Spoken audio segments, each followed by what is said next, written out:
pas de liker, de commenter et de partager les vidéos d'Amimag TV. Merci. Chers amis Gaga, bienvenue sur Amimag TV, je suis Amigakid et je suis ravi de vous retrouver pour cette nouvelle vidéo. J'espère que vous allez bien. Vous le savez, Amimag TV, c'est la chaîne de l'Amiga et de toutes les bonnes rétro machines. Alors aujourd'hui, comparatif des trois versions d'Aladin, à savoir la version Mega Drive, la version Amiga et la version Super Nintendo. N'hésitez pas à liker la vidéo si elle vous plaît, à vous abonner si ce n'est déjà fait, à partager la vidéo et bien entendu à me mettre des commentaires. Alors, Aladin, ce fameux jeu Aladin, eh bien nous allons voir tout de suite pour commencer en ce début de vidéo la version Amiga bien entendu puisqu'on est quand même sur Amimag TV et la version Mega Drive pour justement voir qu'elles sont hyper semblables ces deux versions à part quelques petits détails graphiques vraiment infimes. Alors il faut savoir que tout commence au CES de Las Vegas. Capcom y présente son travail. On y voit un jeu coloré, mais la surprise vient de Virgin et de David Perry qui avait travaillé sur Global Gladiators et Cool Spot. Et ce cher David avait travaillé en étroite collaboration avec Disney. On le voit tout de suite au résultat. Capcom le comprend, il est trop tard, les jeux sont faits, le jeu sort quelques semaines plus tard. Regardez-moi ce merveilleux jeu, l'animation d'Aladin, il bouge d'une façon vraiment super fluide. En haut dans le coin supérieur droit vous voyez la version Mega Drive, c'est vraiment kiff kiff, bourricot, c'est la même. On a vraiment eu droit à une très belle conversion Amiga. Alors Aladin sort sur Mega Drive en novembre 93. Disney avait confié la réalisation, comme je l'ai dit, à David Perry. Et le développement commence donc en janvier de la même année. Donc imaginez-vous, le jeu sort en novembre 93 pour coïncider avec la sortie VHS du film. Et la production commence en janvier. Donc ce n'est vraiment pas rien, le timing était hyper serré.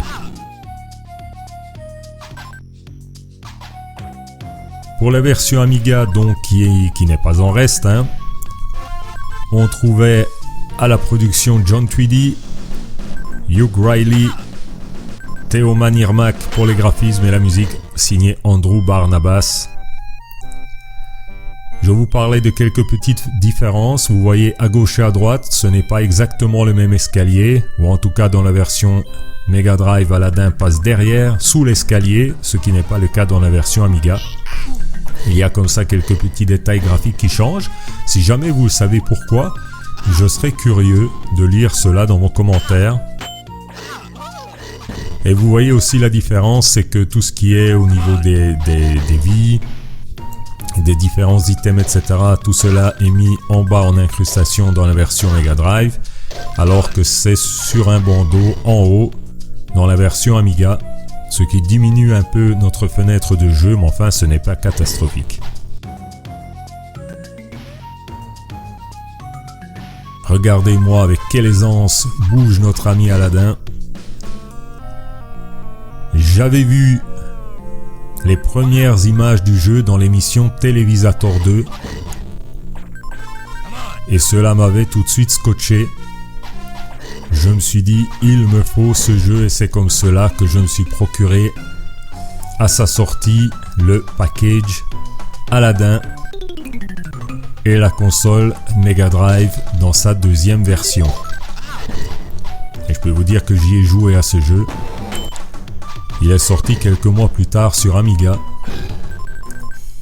Et là encore, je pense que l'Amiga prouvait qu'avec de bons développeurs, qu'avec une bonne équipe, eh bien l'Amiga pouvait largement faire aussi bien que les consoles en vogue de l'époque.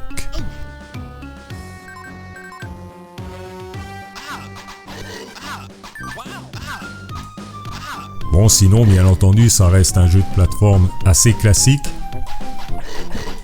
Il Ici, on va surtout parler des graphismes, de la très bonne jouabilité, et puis aussi du fait qu'on est véritablement dans un dessin animé. Je pense que c'était la première fois qu'on avait cette sensation, cette impression d'être vraiment plongé au cœur d'un dessin animé. Et cela apportait une immersion vraiment incroyable pour l'époque.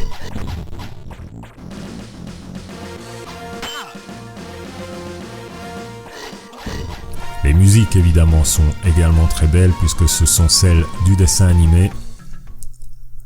Les petits jeux bonus, il y en a un autre avec le petit singe qui doit éviter de s'en prendre plein la tête. Voici la version Aladdin de Super Nintendo, la version Capcom. Alors vous vous demandez peut-être pourquoi c'est Capcom qui s'est vu confier ce jeu. Eh bien la réalisation de ce jeu tout simplement parce que Capcom avait un accord avec Disney pour tout ce qui était adaptation des productions Disney sur console Nintendo. Et c'est ainsi que Tatsuya Minamiga peut-être, s'est retrouvé à la production, au design Shinji Mikamiga peut-être, qui avait notamment travaillé sur Qui veut la peau de Roger Rabbit, et qui plus tard travaillera sur le fameux Resident Evil de la PlayStation. Alors tout de suite on voit, c'est une autre ambiance graphique, comme je vous le disais au tout début de la vidéo.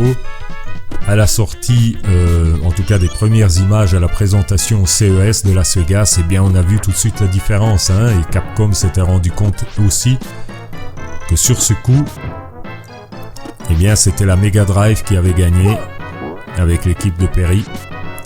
Malgré tout, ce jeu reste beau, il est bien coloré, l'animation n'est pas en reste, on a un petit Abu là qui nous suit, on ne sait pas trop pourquoi, il n'apporte pas grand chose au jeu, mais enfin c'est fun.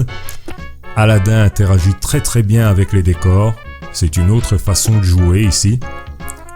Et puis bon, ça reste de la Super Nintendo, qui offrait quand même de très très bonnes qualités graphiques et sonores à l'époque.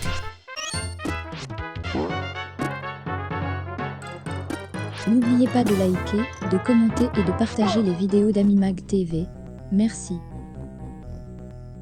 Si cette version Mega Drive n'avait pas été la copie conforme du dessin animé, eh bien la version de Capcom aurait été applaudie des deux mains. Mais ici, justement, tant sur Amiga que sur Mega Drive, on avait eu droit à ceci. Et c'est du tout grand art. Alors n'hésitez pas à me mettre en commentaire si vous avez apprécié ce jeu, combien de temps vous y avez joué, quels sont les points forts selon vous, quels sont les points faibles, pourquoi vous avez aimé le jeu, pourquoi vous n'avez pas aimé le jeu.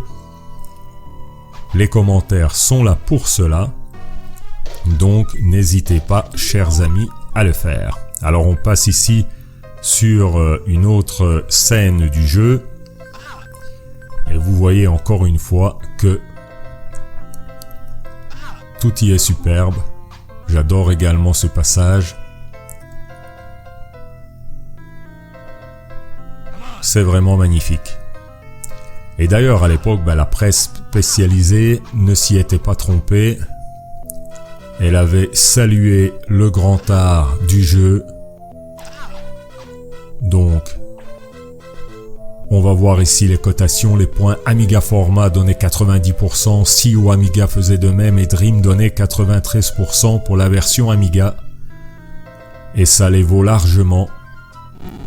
Tandis que du côté des consoles, on va voir tout de suite les notes également. 98 pour Joypad, 95 pour Console Plus et Edge.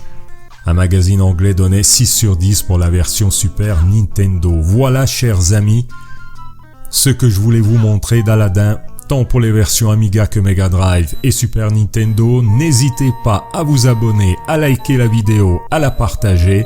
Cela me ferait un grand plaisir. Mettez vos commentaires, chers amis, et si vous n'êtes pas encore abonné, eh bien faites-le, puisque sur AmiMac TV, on y parle d'Amiga, mais aussi de toutes les autres rétro-machines que nous aimons. Voilà, je vais partir sur mon tapis magique avec la ravissante Jasmine, et on se retrouve très prochainement pour de nouvelles aventures. Bye bye.